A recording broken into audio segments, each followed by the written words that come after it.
Let's talk about a set that I think we can all agree is perfect. It's the Bohrok. More specifically, of course, Tahnok.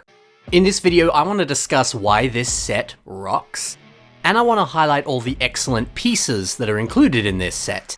And then I'm going to show you how you can use them in your own LEGO creations. And then we're going to finish off with a sick revamp of Tahnok. So hey, let's dive in and check it out. Dude, the Bohrok are the best. They're the perfect union of form and function. They look so frickin' cool as they are. But the play features, and the fact that you can roll it up into a ball, this is peak design. And I don't know, man, there's something really special about that orange and red color scheme with little hints of black and blue. Especially that blue, look at how that pops. Yeah, those red tones, they give off such an essence of energy and excitement. And then seeing Tahnok alongside some of these other fire-themed characters from the same era, oh, it's just magical. Now, even though the Bohrok are essentially the exact same design with, a few minor changes and of course color swaps, Tahnok's amazing colors, they just stand out in all the right ways. I don't know what it is, I've always been so excited whenever there's a red toy. The orange contrasting the red, looking like the different shades that you would see on a burning fire. To me, this is what makes him my favorite of all the Bohrok. Oh, but I cannot do this video without mentioning the wonderful play features. This neck strike is so satisfying and so much fun to play with. I mean, this set came out like 23 years ago, and still I'm obsessed with this thing. It is literally impossible for me to pick up a Bohrok and not play with this function. And of course, you can pop down the windscreen, and then you can flick the Krana out so it can be launched onto a tower. Well, of course, you've got to knock the mask off of your tower. You simply do that with a nice neck strike, which, oh, how good is that? And then yeah, from here you can place the mask on top and you've got yourself an infected Toa Tahu. The Bohrok are just so good! Peak toy design right here. But something I find interesting about a set like this is how many brand new, specialized elements were made to make this set a reality. Pieces like the curved torso, even these curved limbs. Or, I don't know, just the general structure of the head. Everything about this had to be shaped in a very specific way so that it could indeed turn into a ball. And they did a great job designing these, they achieved that function flawlessly.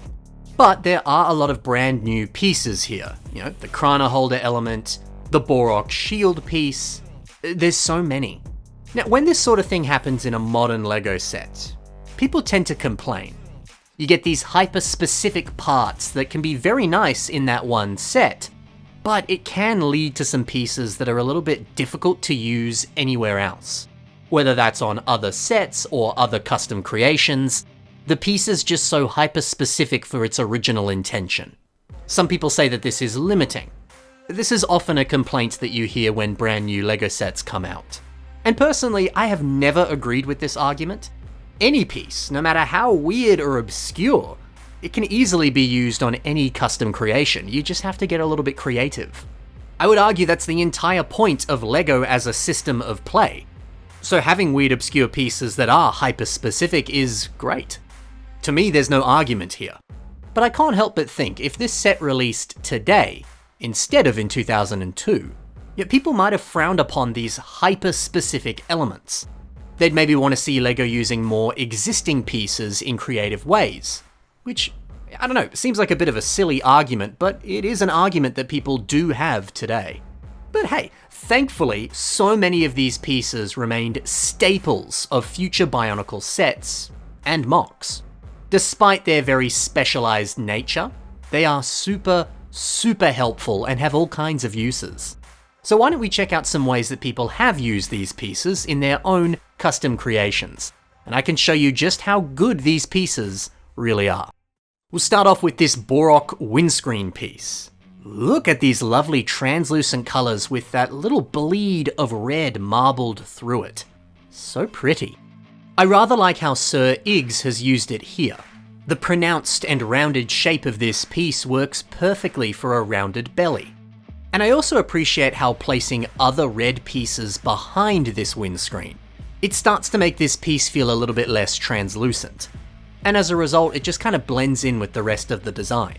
It doesn't look out of place because suddenly there's a weird translucent piece in the middle. How good's that? And of course, I can't mention this piece without talking about Ryan Zed's Pridak MOC. To me, this has always looked like these, towers on his back. They're giant containers with blood or some type of a liquid inside them. And this liquid then pumps through Pridak's body and gives him some sort of enhanced strength or powers. And using this Bohrok windshield piece to simulate blood pumping through his veins? Well, yeah, it looks just like that, doesn't it? This is such a creative way of using this piece. Another very creative part use is how this next creation uses this green rubber band that's included in the set. This is built by J6 Crash, and it showcases a very fun what-if style creation that depicts our favorite hero Lacan as an evil dark hunter. And using rubber bands to simulate exposed wires or circuitry on the inside of his body? Genius. I mean, what a sick way of showcasing inner workings or perhaps battle damage.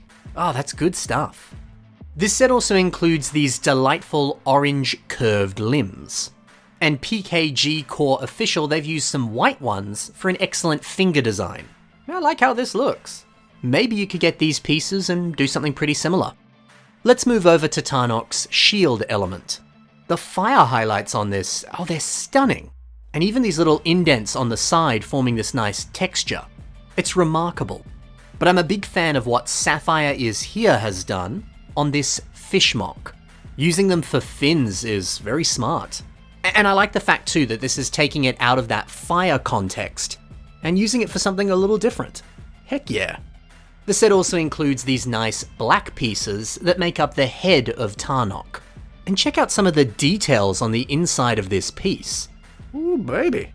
Oh, but then check out how Space Glove has used it on this creation. It's just being used on one of the upper arm designs right here. Yeah, this piece starts to look like some kind of unarmored structural support.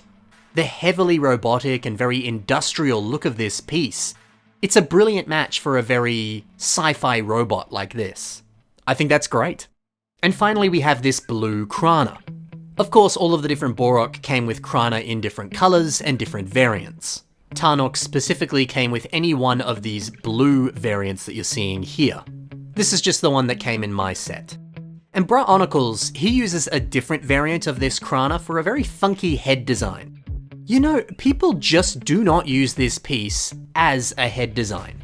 It's weird, it works so well, but it's just not that common. Everyone prefers to use your more typical standard Bionicle masks. But I mean, how good does this look? And the fact too that this is a naturally smaller piece for a smaller head design, that's great. So I encourage you, use this for a face. It looks really good. Alrighty, those are the pieces, but here is a revamp of Tahnok, and it's a really good one. This fantastic creation was built by Naka Koret. And oh my gosh, look at this! The best part has to be the fact that it actually rolls up into a ball. I've covered a lot of Bohrok revamps on this channel before, and a lot of them don't turn into a ball. I mean, think about it, it is a difficult thing to have it transform and look good in both forms. It's a lot easier said than done to have that work.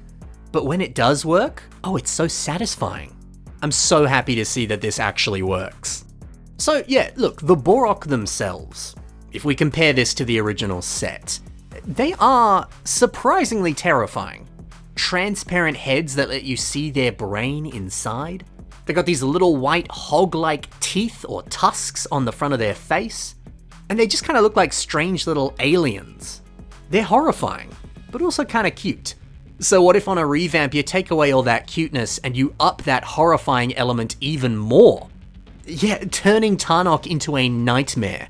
It's a good fit. A really good fit.